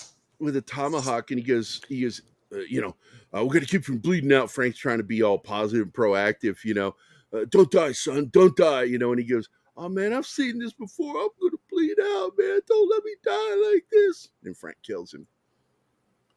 I love the makeup there, dude. Look at that fucking makeup on him. Yeah, that was better makeup than season 2 of the Punisher. Oh, yeah, I do have one question though with his outfit. Does Mears look like something like Kim Jong-un would wear? That sort of North Korean dictator kind of thing. Or not just Kim Jong-un, a fucking religious cult leader. Guru, yeah. All right. This is coming up on absolutely one of the best action scenes in many. I thought that was so unnecessary to show mom dead. Grandma, no. Yeah. Why did they have to show that? They should have just inferred it. They didn't have to show it. That was the other thing. Over the top gore in this film pissed a lot of people off. Yeah, CGI blood. I hate CGI blood. Well, this was at the onset of CGI blood, so it wasn't very good. It was not perfected yet. It's so good now that some classic effects guys don't even notice it. They're like, that's CG? That looked like it was in the environment. Yeah. Sorry, I love this guy's lines. The kills being so over the top makes it fun to watch. It makes it fun to watch in a way, but it also robs of some of the sort of the impact, like for lack of a better word, the impact of it. That the show, not the almost the tell not show, is better for some violence than others, and making it more brutal rather than making it look there it is comic book or Caro blood. Also, it says Bradstreet. Go to Bradstreet, which is a reference back to the artist. Yeah. Yep. So here you go. That's his death scene. He's got that tomahawk in his chest, or axe, hatchet. I'm sorry, not axe. Hatchet. Ask you a question. I'll ask you again. Let me ask you again. I'll ask you again and again. Shut up, kid. You're going to be fine. No, he's not. He's fucking dead. How he's not dead now? But I told Anima, I said, you see people die really quickly when their throats get cut. I'm like, I hate to be the bearer of bad news. Your brain and heart will keep going for 15 to 20 minutes. Yeah. So you're out of blood. What you're hoping for is you're unconscious, but you're not fucking dead for a while until the heart says, all right, I've got not enough blood now to keep me going. Sorry, mate. There's the neon cross. Neon cross, yeah. Yeah, they never really go into the backstory in the comic books that Frank at one point tried to become a preacher, a priest. Yeah, priest. I don't know that it was one of the shared things between him and Daredevil is that they're both devout Catholics. Yeah. I don't think I'm sorry, I said that wrong. That. Devout Catholics. Catholics. Did they mention that? Even a long way from the seminary. Yeah, so I think this is the only film where they actually mention or allude to. Yeah, they only allude to it here because it doesn't happen in the 2004. It certainly doesn't happen in the Dolph Lundgren, and I don't think it ever came up at all. I in showed the Netflix Emma series. the best scene in the Dolph Lundgren film is when the Yakuza show up and are talking with the mobsters around that table, and the one mobster says, "We don't need to take this shit from you nips," and she reminds him, your people were still fucking sheep on the coast of Italy while mine was ruling Japan and the Far East. And it's like, I love that. The Yakuza lady is awesome. Well, my favorite scene in the Dolph Lundgren thing is when he's captured, Louis Gossett Jr. sitting there going saying something like, "What do you call 400 kills in 7 years, Frank?" And he says, "Work in progress." And like, work in progress. That's a great line. I was like, that is so good. I like this scene. My favorite line is at the very end when he kills Jigsaw. That's the best. Yeah, leave it there. Don't give it away because I'll let you say it later. But this is a good scene because we see these two characters finally on the same page. They're on the same page. They got to protect her, save her and the kid, and so they're going to work together for the better part of the rest of the film. Mm-hmm. And what is it? What did Reed say? What is that? Gary's inner English subconscious voice. Right. Actually, my inner English voice is like East End London, you know.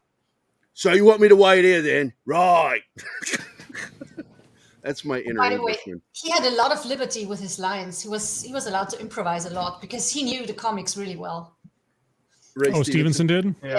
Yeah. Oh, see, I didn't know how much he was invested in the character prior or during the course of the filming, because I know Thomas Jane famously was very much on sticking to the character. Well, this is back when they hired comic book fans. Marvel. Yeah. He knew the comics really well, and the director, she wanted to be as close to the comic book as possible with that movie, so she was okay with him doing that because he knew the comics well. And I like it when they give them liberties like that. This patent speech nonsense always really set me off. I was like, it's so out of place. This was a Lionsgate. So out of place. This is Lionsgate. This is Lionsgate. Okay. Lionsgate made so many bad decisions with this film. And again, I'm bringing this up. The director was so frustrated that whenever they hit an impasse, Marvel and him, Lionsgate stepped in and was able to make a decision. And their decision would often go against what both of them were suggesting. Why don't you do this instead? She found herself stuck between the two of them. Yeah, and she didn't have the leverage because she'd only done a couple of movies at that point. They're both independent, so she didn't have a whole lot of leverage to try to push the studio. It was her first big one, right? Much. Yeah, she did this. What was Green Street Hooligans or something before that? Something like that. I think it was called. Yeah, and a couple of short movies. Yeah, so this was her first real movie, especially with the budget. And look, I got to tell you, Lexi did an amazing job with this film with the action, because the assault on that Brad Street building is one of the best assault scenes I've seen in a film. She has the background for it. When he pokes that fucking barrel through the into the room and fires the RPG, or not RPG, I'm sorry, grenade into the room through the door, is one of my tickle moments. I just giggle at that scene. It's so fucking cool. When I wrote Vindicated Inc., this film had a huge impact on me.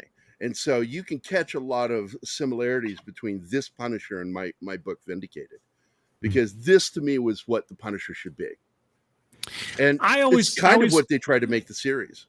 Yeah, I always felt that if you combined the best parts of the 2004 Punisher and this movie, you would have a really good Punisher movie. It's like each movie is kind of a good Punisher movie, but it's always missing something or something's just off. But there's so many good elements in this one, just like there were so many good elements in the 2004 one, and yet there's just enough baggage with each one of them that kind of holds it back from being the best that it could be. And by the way, I showed Anima last night the scene where he fights the Russian, the big wrestler, I forget his name. Kevin Nash. Yeah, Kevin Nash, yes. Who's a fucking monster. He's a beast. Yeah. The scene where he flips open that butterfly knife and then stabs him. Yep. Oh, he actually stabbed him. He really stabs him in real life. Yeah, it was. and the dude cut, smiles at him. The cut ends with him smiling with the actual stabbing. The rest of it is with the fake knife. But he finished that scene. He smiled. Yeah. After he just fucking stuck a blade into him for real. Yeah. And I'm like, he's a bad motherfucker. That's all I got to say about that dude. I got both versions of that movie on DVD. I got the original with all the original theatrical cut. I got the special edition with the added footage in that really clears up some storylines. And the behind the scenes stuff to that movie, for all its faults and everything else, the director and everybody, they said, we got to go old school practical effects at every point, and they went through it all. And when they talked about that fight scene, like he really threw Thomas Jane through a wall and against another wall, and he said it has to be me, it can't be a stunt guy, they have to see my face. And the brutality of it all, that whole scene, that whole sequence is so good. I showed her a part of it. We didn't get to finish it because I told her I want you to watch the whole film. But again, my complaint about that film where it derails is the whole Friends, like the TV series Friends feel of the apartment thing. I don't care if it was in a comic book. I fucking hate that. That is so anti-Frank Castle, and it's just absurd. The romantic aspects between everybody knows. Look, man, he should bang her. He should totally bang her. But the romantic part where she's like, you don't have to hide from me. It's like, fuck off, Well, fuck off. At least they didn't consummate it. It came up to the line. They didn't consummate it. I wasn't that jazzed with what they chose to do with the apartment of the characters. They were really playing off the Welcome Back Frank series, except, good God, if we ever have the Punisher fight the mob, the Nucci family or something, and they always they cock teased us with it in the Punisher TV series for like 2 seconds. And then, the Warzone's the closest you get to that. But even after that, it's just him chasing down Jigsaw. This is the battle in that fucking building. And I fucking love the way the training, he shows proper trigger discipline. He was trained for this. He clearly was trained for this. I was watching a behind the scenes video on YouTube before the show. Should I put the link in chat? Because it's really good. I think it's bonus material from DVD where you see him training and stuff. He is so good in this fucking film. He really is. Also, the scene that freaked her out was the pencil in the nose scene at the beginning. She goes, why is he doing that? Oh, hold on. There's the grenade scene right there. Boom, baby. Boom. Fucking nailed it. Yeah, that was pretty good. That was pretty good. But I'm like, you can use pencils for that shot. That shot is for you. What shot? Checking. Oh. Can you back up? Back up, please. I don't know what you're. Because I love that. No. Right through the door.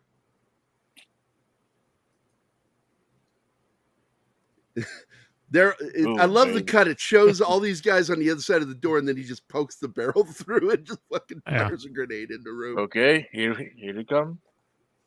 That one? That one. Yeah, Jigsaw checking his ammo. Like the way you like it. Yep. Yep. It's something. I got into a fight with a buddy of mine who was with the 2nd Infantry Division. And he says, that's bullshit when John Wick does that. I said, the fuck? I've done that. It's a way of checking your ammo if your other hand is busy. You can do a one-handed weapon check. And nobody does that. I'm like, the fuck they do? He would tell me things. Nobody does. And I'm like, you're full of shit. I love that. Was that Bradstreet? I keep thinking that he made a cameo in this movie somewhere, Timothy Bradstreet. I don't know if that's true or not. I thought he was in here somewhere. Quick. Yeah, I thought it was in here somewhere. Because this is clearly inspired by his comics. Oh yeah, at least the look, the lighting, the design of the character, really leaning on Bradstreet's art. And they were so obvious, like I said, in the posters and marketing. Yes, you'd be forgiven for thinking that a photograph of Ray Stevenson in that costume was a Bradstreet piece of art. And I did talk to Bradstreet once, by the way, because Bradstreet is one of those guys that, even though I don't draw like him, I get his artwork of using photorealism. Yeah. Because I can do that, and I've done it in other stuff. It doesn't say anything here. Let me look. Hold on. Let me look. I'm going to go to IMDb and take a look. Art department, get away from that. Additional crew. Is it art department, additional crew, self? Let's go self. I could be mistaken. I could have sworn I heard somewhere that Bradstreet had a cameo in this, but I might be completely wrong. Well, they do that a lot, so yeah. I do like the fight between the two of them in the bathroom. That was a cool scene. But now we're here. We're at the climax of the film, and Punisher takes some punishment here. Oh yeah, he's wearing good armor though, because he takes a couple of shots. He takes hits, and you asked a really good question while we're watching this. Can a bulletproof vest like that? And I'm like, that is body armor. It's designed to take a lot of hits, but the thing is the more hits you take, the less effective it is. Yeah. And even though it may stop around, you're going to feel it like you just got shot. Oh, you feel them anyway. Because it already feels like you're getting hit with you're padded and getting hit with a baseball bat is what it feels like. And then all of a sudden that padding gets thinner and thinner. And there comes a point where it's no longer effective and rounds will work their way through. But right now he hasn't been shot enough to have done that.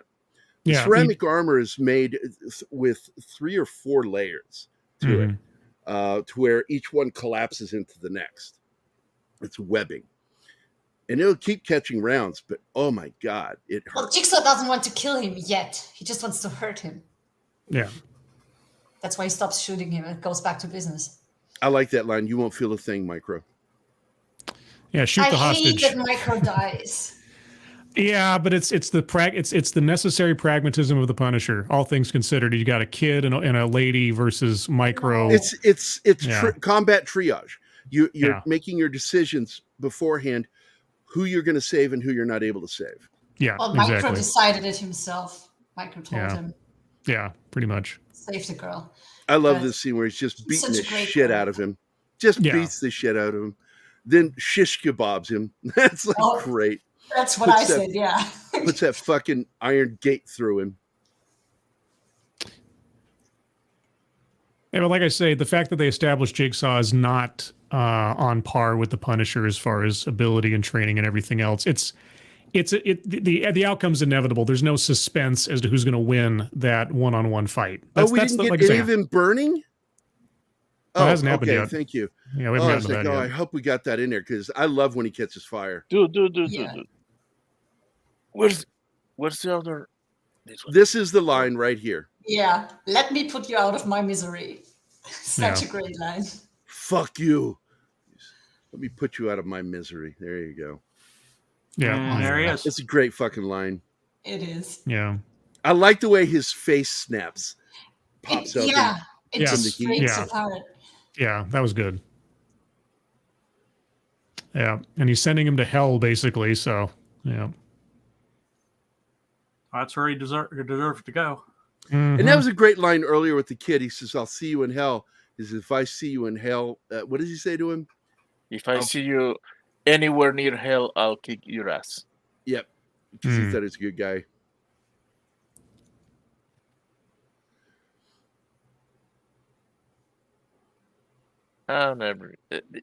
This is the part that I don't really feel like it.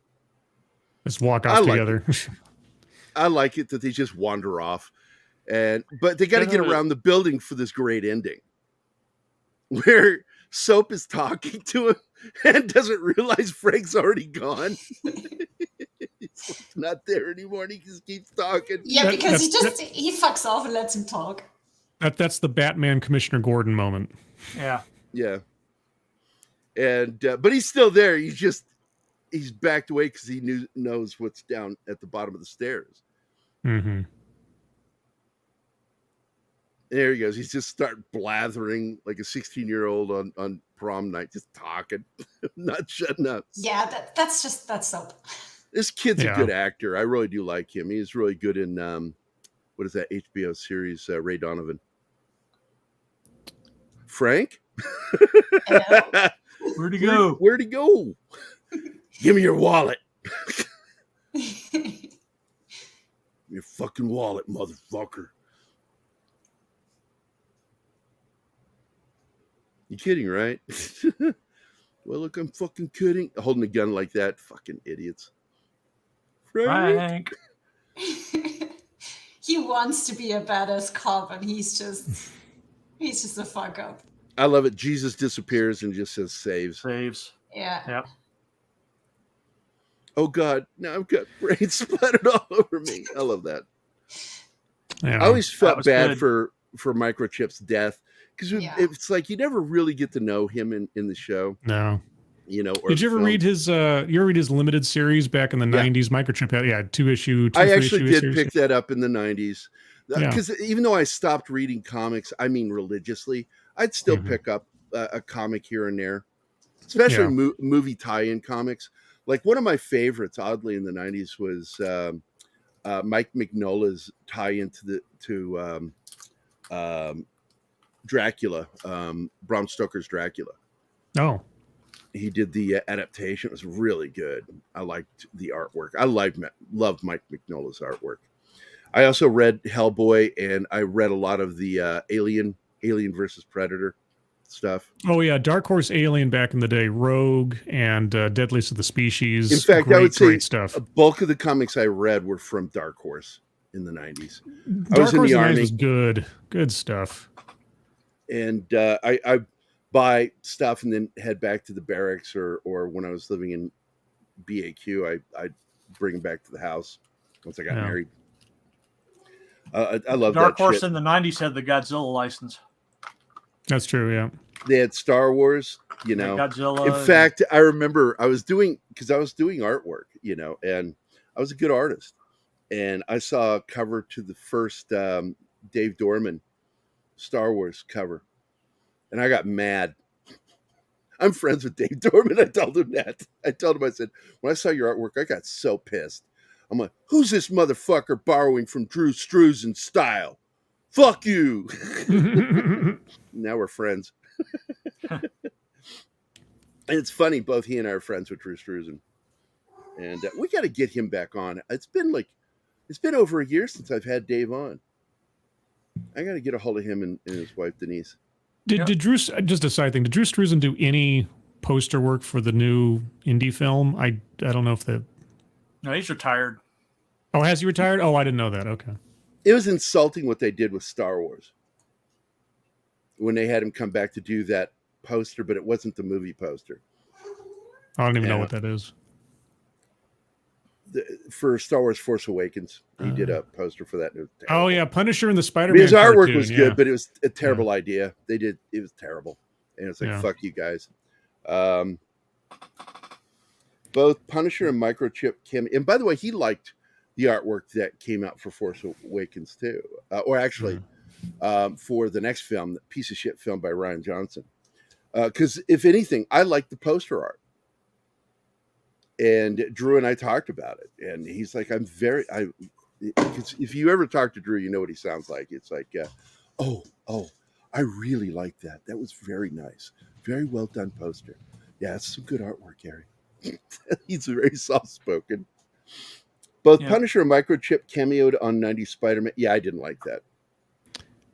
Yeah, he was on there, but yeah, they had to turn him into like Nerf Punisher because it's a kid's show. I just didn't like that. There was a whole, as I recall, wasn't there also an animated Punisher versus Blade in that too, wasn't there?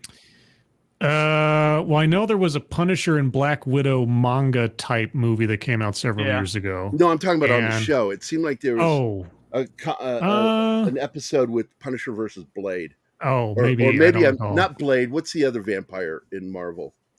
Morbius. Dracula? Morbius. I think it was Morbius.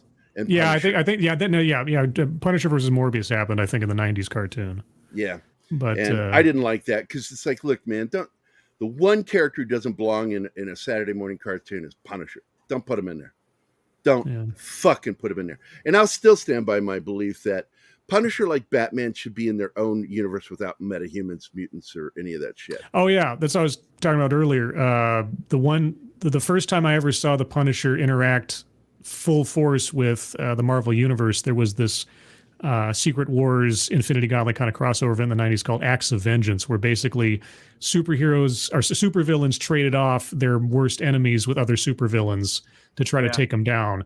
And in this roulette wheel of this plot, Dr. Doom got the Punisher. And so you had the Punisher. Now, fortunately, this story was written by Mike Barron, so it still kind of fit within the quasi-reality of the Punisher.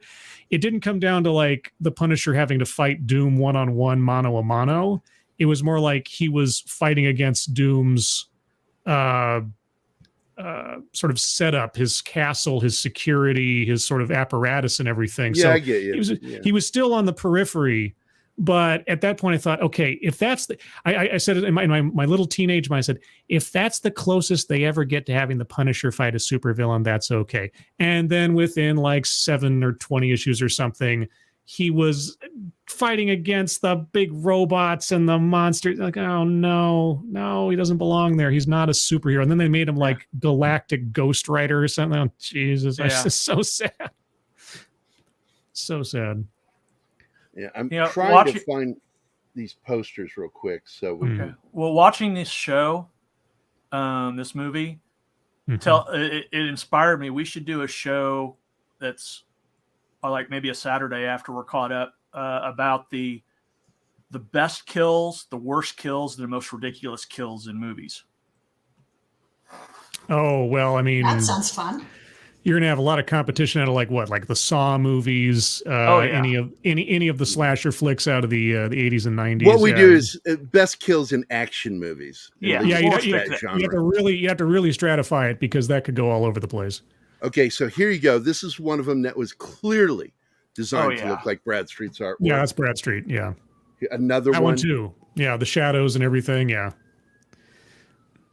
The whole overhead lighting thing is from Bradstreet. Yeah. Okay, who of you guys is the police coming? I just heard sirens. Oh, sorry. I'm about 3 miles away from a highway patrol office, so I occasionally get sirens going around. Oh, okay. I thought they're coming for one of you. No, as far as I know. I could have sworn I had clicked open on that one, but let me open image, a new tab. Try that shit again. That's not the one I want. Where is it? It's opening the wrong fucking image, is what it's doing. Yeah, so I'm giving up on it. So, but I love the use of his artistic style in the posters. Yeah. I thought that was really cool. Cosmic Ghost Rider. I wouldn't read that. I was never a fan of Ghost Rider. I hate saying it, but I never was. I didn't like 90s Ghost Rider was pretty good. When the Danny Ketchiers and some of the late Johnny Blaze stories were pretty good. Back when Marvel like really was willing to embrace its supernatural, dark, gothic storylines and not shy away from that stuff, where you really felt like I like reading some Dark Horse comics, looking at Punisher comics when I was going to the comic book store. I'd always feel like this is something that maybe I shouldn't be looking at, like going to like the horror section in the video store. Like maybe I don't belong here. Maybe this is too old for me. When I had that feeling about a comic or a story, I knew it was doing good because it was, they didn't have the padding on, the bumpers on at the bowling alley. Well, my favorite Ghost Rider moment is always going to be him versus Madcap. When he's got the chain around him, his neck's broken, he's leaning over, and Ghost Rider goes, "Justice is served," and Madcap lifts his head up and goes, "Really? When's breakfast served?" Oh man, I have the first appearance of Madcap from the Captain America comic, and Madcap was such a disturbing character, the way they portrayed him in that first issue with like absolute madness and unbidden just like villainy. It was just nuts, and his backstory is like completely tragic, but yeah, Madcap was always an interesting character, I thought, underused. His main weapon was a bubble gun. Except it wasn't a bubble gun, but then No. that was they gave us that twist in that issue where they get the bubble gun away from him and still he was able to do what he was doing. All right, I'm going to show you some early work of mine in the 90s and this is and the 80s. There's some artwork here from the 80s and the 90s. This was a comic I did for a magazine. It was an ongoing weekly serial that I did. It was fun. And it was the first time I'd ever drawn a dragon. It was pretty good. Yeah. It's okay. This was some stuff that clearly, as a Blade Runner comic I wanted to do back in the 90s. Bruce Campbell, I did that one in 97. Yeah. I did that for the movie Running Time. This is in the 2006, 2007 when I did this. I did the pencils, and my buddy John Aldering did the inks. That's our comic work there for City of Fire. Nice. It's a comic that'll never see the light of day. Oh. This is a pen and ink I did. No pencils. I just inked it real quick. Just something that popped into my head I wanted to draw. This is Detective Nobody, a character I co-created with Guar's artist, the band Guar. Matt McGuire from Guar. He and I created this character together back in the 80s. And I think that's it. That's it. Yeah. Cool. But you'll see every once in a while some stuff that I'll do that has a Mike Mignola feel to it. I was kind of hoping my St. Thomas was in here, but I'm not seeing it. I'm looking for it. Where you can clearly see the Mike Mignola style popping in. Yeah. What were you going to say? Riker, it's Mad Cap, CAP. Yeah, Madcap. Yeah, if you've never seen it, that's my Rutger Hauer statue I made. Oh, that's neat. I just picked up the Blade Runner role playing game core book a few weeks ago. Yeah.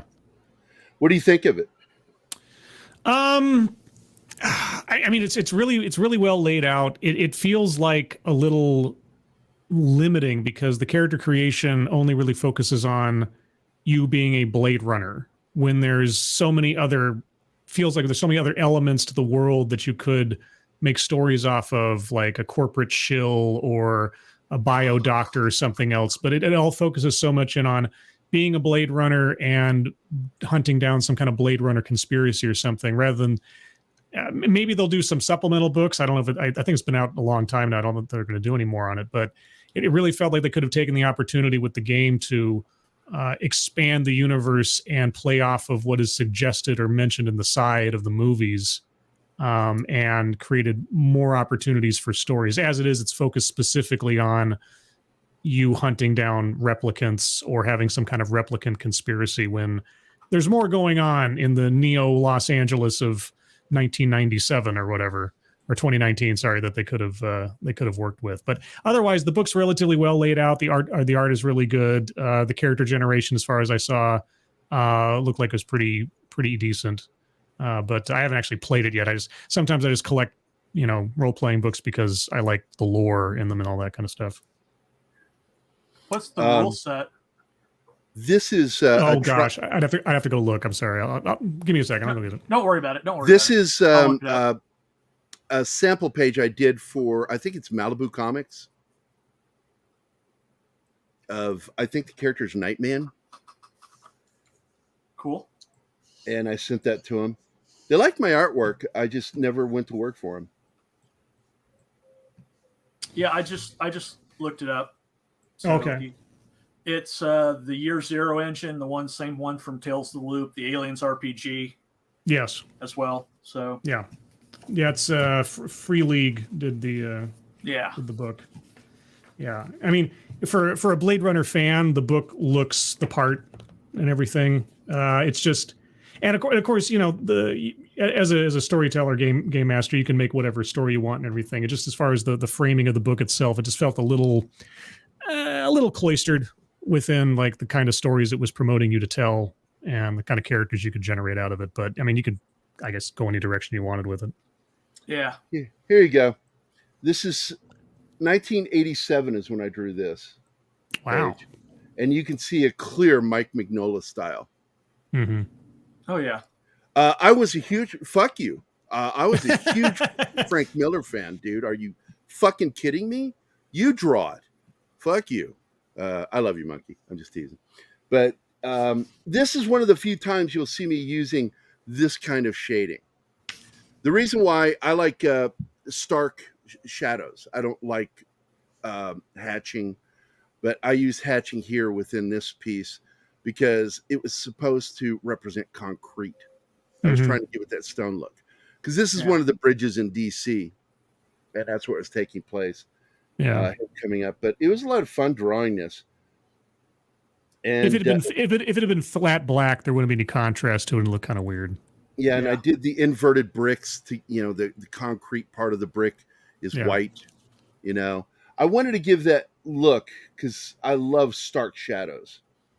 I love breaking off part of the face so you only see part of the face. It's just been one of those things I've done since I was a kid when it came to drawing. If I'm going to do shading, I don't want to do a bunch of lines in here. I want to hide part of the face. I like hiding part of the face. It's just one of those things, like hard lighting. That's why Bradstreet's so cool with the way he'd like to do upper lighting, highlighting down below where it blocked out the eyes, where you can't see the fucking eyes. Mm-hmm. I love shit like that because it puts you off balance. You want to see people's eyes. It's our nature to want to see the other person's eyes. And when the artist or filmmaker blocks those eyes, it causes us to be put off balance psychologically. Yeah. Also allows the artist not to have to draw eyes if they're no good at it. Well, we know one comic book artist, even though I really do admire him, his weakness, he gets poked fun at because he's terrible at hands, waistlines, and feet. That would be Rob Liefeld. Oh, Liefeld, yeah. Well, Liefeld, his feet, yeah. Yeah, Liefeld can't And draw pouches, all the pouches. Oh, he's terrible with waistlines, too. He has spines doing things humans can't do. Yeah. Oh, and that Captain America of his that's like... Oh, the chest is out 7 feet in front of the face, yeah. Yeah. Oh, I know the one you're talking about. It's like, what the fuck is wrong with his balloon body? Anyway. Oh, look, Reed, he's... Frank, I don't know. It feels like somebody abusing the elderly with Frank Miller working still. Yeah. Oh, yeah. It's just like, why are you doing that to him? Why are you doing that to a guy who gave us so much great stuff, and you're having a guy that can't even draw better than a 5-year-old now? Yeah. It's just humiliating. Boss, we have 2 minutes. And so, yeah, Read by Nature, I did see that cover. Moon Knight or Darkman, whatever it's called. I think it became a TV series, but there was a comic book that was by Malibu Comics. And I can't remember what that character's name was, and that's what I was trying out for, to work at Malibu.